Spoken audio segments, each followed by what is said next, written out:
Well, good morning. Good to see you all today. Lovely day today. Supposed to rain today after 2 days of dry weather, which is, well, I guess I'm prepared for it, but it's always nice to see the sun. Interesting day yesterday. I got lost. Yeah, really lost. I ended up in a loop, came back almost to the place I started from. It took me about 4 hours to get around it, and I was only halfway around it when I realized, oh my gosh, I'm lost. I stopped and asked someone. They said, "What? Where? No. Oh, that's like 5 hours from here." No, it happens. In spite of the very good training I received from my friend Richard Tiplady on navigation and using a compass, I just tossed all that knowledge and decided to, well, I thought I knew where I was going. And I looked at the map after I made what I thought was a sketchy decision, and I looked at the map and said, I'm on the right side of this burn, which is a stream for you Americans. I should be on the left side of this burn. But for whatever reason, I decided, nah, I think I've got this. Which then led on to this 4-hour loop, which was interesting. Took me to places I never would have gone to, and one of which was a place called Kirkton Manor, and never been there before. And I was walking along a fabulous place, lovely dwelling and lots of fields around it. But as I was going across this field, I looked across, and in the distance, I saw a group of hooded figures. I thought, what's that? I don't know exactly what it was. I took a picture, and I'll post it for you. You can decide for yourself. But it looked to me like some sort of pagan worship. Maybe, maybe not. It would not be out of place in this country. This country, particularly this part of the world, this part of the country seems to be just littered with places of pagan worship, exactly as it would have been when Kentigern was walking through here in the 6th century. And he had a job of spreading Christianity, and at that point in time, there was just a mash of ideas. There was the Angles, and there was the Gaels, and the Scots, and the Picts, and they were all trying to say our religion or our way of life is the best.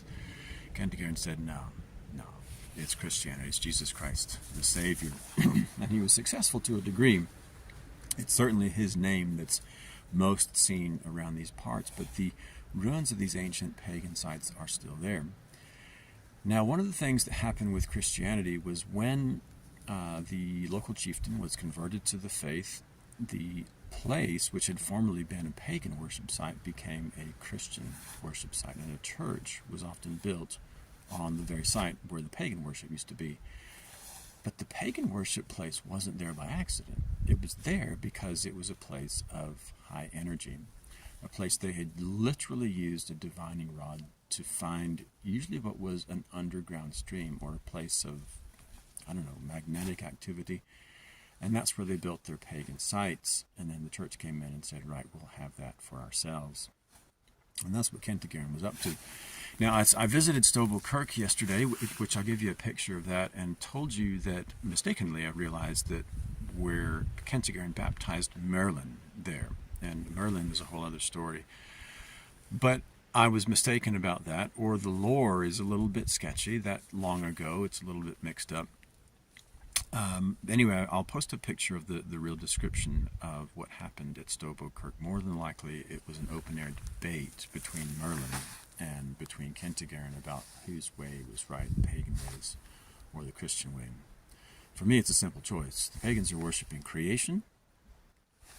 Christianity worships the Creator. Why not go straight to the top and worship the King? Now, a lost and found story. Yesterday, I was laying in the tent, and I was reading, and I took my glasses off for just a minute, laid them on my chest, or so I thought. And when I got up, they weren't there. They'd gone. I completely emptied the tent, went through everything I had in my backpack, dumped everything out twice, thrice, could not find my glasses, to the point where I thought, man, did those druids, did those pagans put a hex on me so that I couldn't see them anymore? And then I thought, no, my God trumps their God. Twice every day of the week and twice on Sundays. But I thought, they're gone. Not good. Obviously, I'm not driving. I don't need my glasses to see the trail, but I needed them for something. Anyway, I went to make my dinner, and then I prayed a prayer I've often prayed. It's like, Lord, now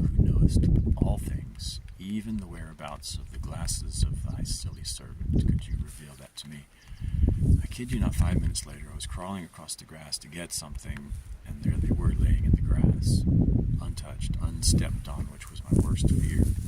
So the lost was found. Now, Kentigern's argument was that he was finding the lost as well, and I think that's my job as well, to find the lost.